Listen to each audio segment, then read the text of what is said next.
In this video, I'll guide you through how to enable and disable comments on Substack posts.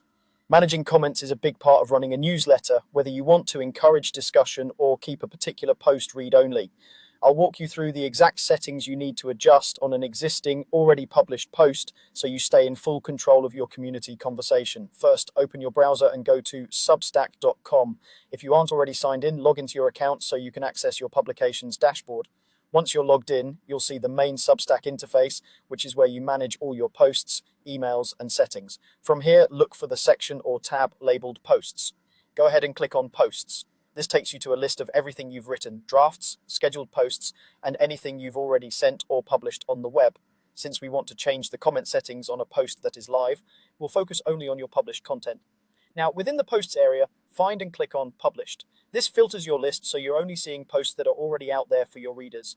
This makes things easier and avoids confusion with drafts or test posts you might not want to touch. Next, scroll through your published posts and find the specific one where you want to enable or disable comments. When you found it, look for the three dots icon next to that post. It might appear as a small menu button on the right-hand side. Click on those three dots. This opens a small menu of actions you can take on that particular post. From the menu that appears, click on Edit. This opens the post editor where you normally write and format your content.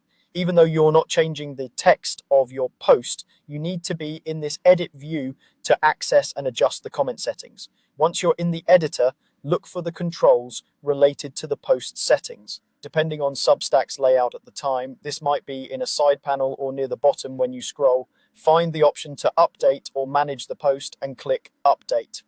This will bring up the more detailed settings for the published post, including who can comment. Here, look for the section that says Allow comments from. This is the key setting for controlling your comment section. You'll see options that let you choose who is allowed to comment, including an option for anyone and an option like no one, which effectively disables comments on that post.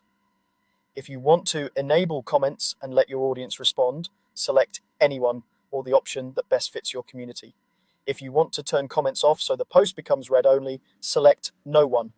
This is useful for announcements, sensitive topics, or posts where you simply don't want a discussion thread. After you've chosen the setting you want, make sure to save your changes. Click on Update Now.